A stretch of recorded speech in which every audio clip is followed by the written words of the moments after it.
महाराष्ट्र माझा 24 digital news channel. नमस्कार, मी प्रशांत देशमुख, महाराष्ट्र माझा 24चा संपादक. प्रथमतः प्रेक्षकांची दिलगिरी व्यक्त करतो की मी खूप दिवसानं तुमच्या समोर आलेलो आहे. मी एका थेअरीवरती अभ्यास करत होतो. म्हणजे विश्वात, ब्रह्मांडात अनेक ग्रह उपग्रह आहेत. त्या उपग्रहावरती जमीन आहे, सूर्यप्रकाश आहे, त्याचबरोबर पार्टिकल्स, मॉलिक्युल्स हे सुद्धा उपलब्ध आहेत आणि याचे पुरावे अनेक वैज्ञानिक संस्थेने दिलेले आहेत. तर हे सर्व उपलब्ध असताना सुद्धा पृथ्वीवरती जीवन का, हा प्रश्न मला गेले अनेक वर्ष पडला होता. गेले अनेक वर्ष मी काही गोष्टीचं निरीक्षण करत होतो, काही संस्थांचे अहवाल मी वाचत होतो आणि त्याच्यामध्ये एक गोष्ट खूपच रंजक सापडली. म्हणजे ती प्रत्येक एजन्सीलाही माहीत आहे की नक्की काय आहे. तर सगळं असताना सुद्धा कुठल्याही ग्रहावर जीवन नाही.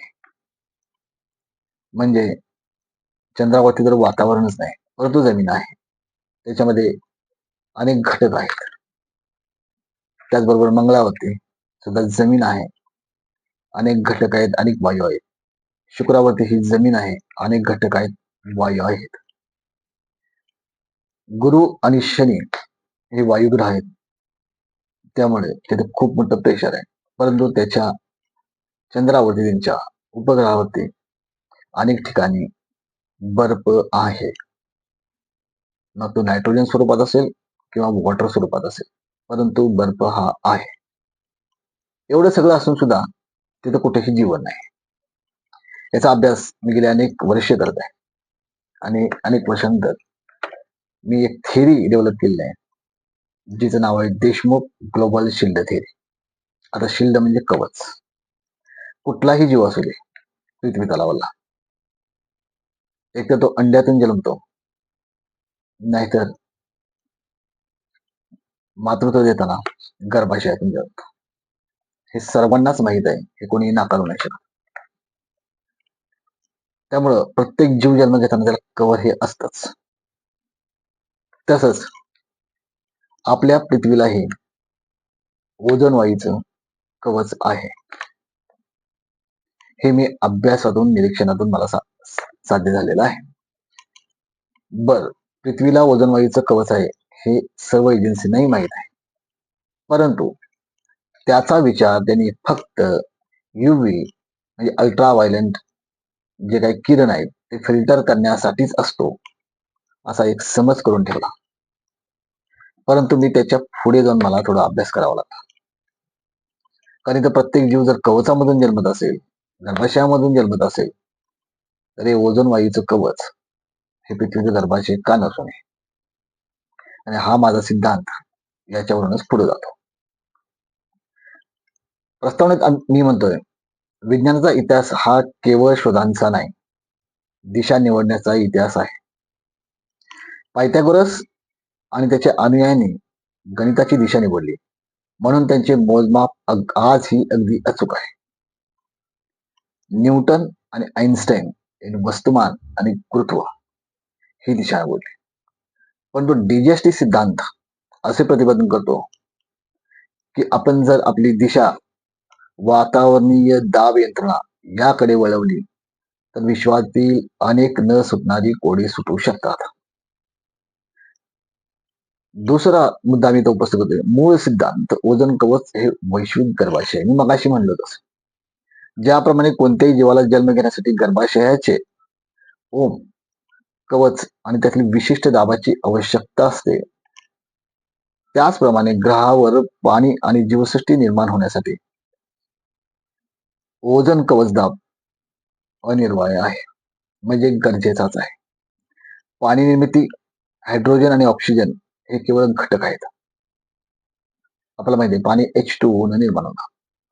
जो आपण वजनचा थर त्याला एका विशिष्ट मेकॅनिकल दाबात एकत्र आणत नाही, तोपर्यंत नैसर्गिक पाणी तयार होऊ शकत नाही.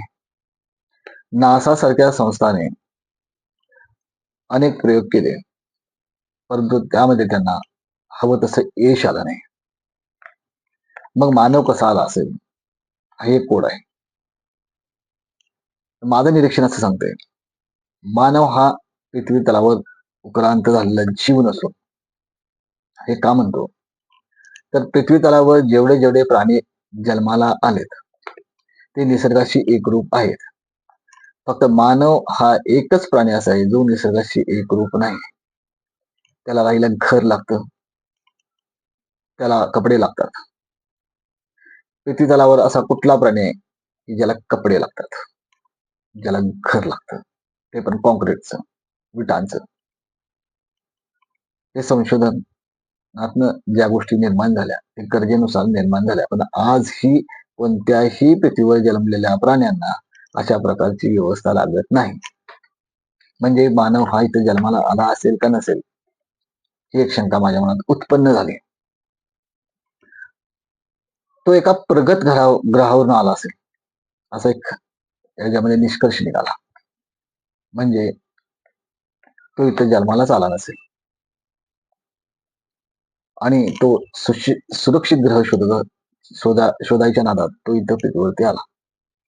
आणि आपण कसे आता बाहेरचे ग्रह शोधायला लागलोय अस्तित्वासाठी, तशीच गोष्ट झाली असण्याची शक्यता दाट आहे. यासाठी काही गोष्टी आम्ही नमूद केलेल्या आहेत की अनेक चमत्कारिक गोष्टी जमिनीखाली सापडत आहेत. याच्यामध्ये मोहनजोदडो ही खूप मोठी गोष्ट आहे, जी जमिनीखाली शहराचं जो काही नकाशा आहे किंवा जी काही जुनी भांडे आहेत, जी आजच्या आधुनिक युगात सुद्धा शक्य नाहीत बनवणं, अशा बऱ्याच गोष्टी तिथं सापडतात. त्याचबरोबर ग्रीकच्या समुद्रकिनारी एक कॉम्प्युटरसाठी वस्तू सापडलेली आहे. ती साधारण 2000 वर्षापूर्वीची असू शकेल, असा एक कयास आहे, किंवा त्याच्याही अगोदरचा इसवी सन पूर्वात.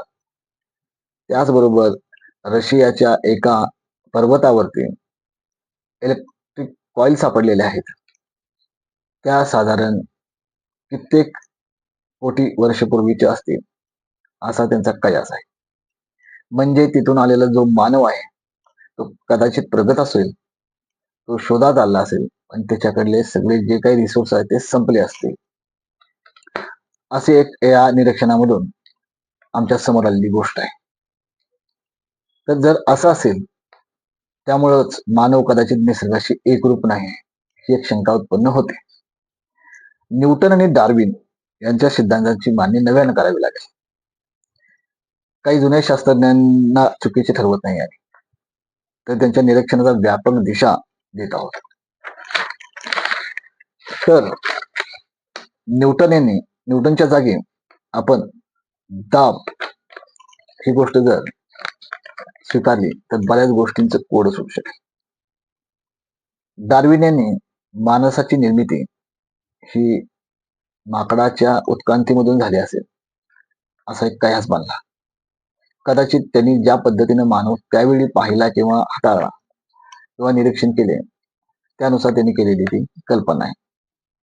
परंतु आता या आधुनिक युगात जर विचार केला तर ही कल्पना सूट होत नाही. कारण शास्त्रज्ञ एक गोष्ट अजून शोधायला लागले आहेत की मानव आणि माकड याच्यामधली एक मिसिंग लिंक आहे, ते अजून सापडत नाही. आणि ती शोधण्याचा प्रयत्न आम्ही या DGST सिद्धांत थेअरीमधून करत आहे, आणि ती याच्यामध्ये नक्कीच मिळते. जर याच्यावरती संशोधकांनी संशोधन केलं तर 100% ह्या गोष्टी सापडू शकतील. फक्त याच्यामध्ये संशोधनाची गरज आहे. मी फक्त निरीक्षण केलेलं आहे, माझ्याकडे कोणतीही साधने नाही आहेत, त्यामुळं मी कोणते प्रयोग नाही करू शकत. ही माझी वास्तवता आहे आणि मी इथे ती नमूद करतो. हा व्हाईट पेपर आम्ही नासा, इस्रो, भारतातल्या खाजगी स्पेस एजन्सीज, अमेरिकेमधल्या खाजगी स्पेस एजन्सीज, जपानची स्पेस एजन्सी, स्वित्झर्लंडची स्पेस एजन्सी, त्याचबरोबर ESA या सर्व स्पेस एजन्सीना आम्ही हा व्हाईट पेपर मेलद्वारे पाठवलेला आहे. यामध्ये आम्ही असा निष्कर्ष काढलेला आहे की विज्ञानाने आता आपली दिशा गणिताकडून मेकॅनिक्सकडे वळवण्याची वेळ आली आहे. ओझोन कवच हे केवळ कवच नसून, वायूचे आवरण नसून, ते या ग्रहाचे लाईफ सपोर्टर इंजिन आहे. कारण ओझोन कवच नसलं तर कदाचित इथं जीवन राहण्याची शक्यता खूपच कमी आहे. कारण ते कवच आहे म्हणून तर इथं जीवन आहे. बाकीच्या ग्रहावर सर्व गोष्टी असून सुद्धा जीवन नाही, कारण तिथं कवच नाही. आणि जर असेल तर ते खूपच विरळ आहे, जे तिथं वातावरण निर्मिती करू शकत नाही, असा माझा ठामपणे निष्कर्ष आहे. याच्यामध्ये संशोधन करणं गरजेचं आहे. याच्यामध्ये स्पेस एजन्सीने, इस्रो असेल किंवा भारतातल्या ज्या काही खाजगी 2 स्पेस एजन्सी आहेत, स्कायरूट आणि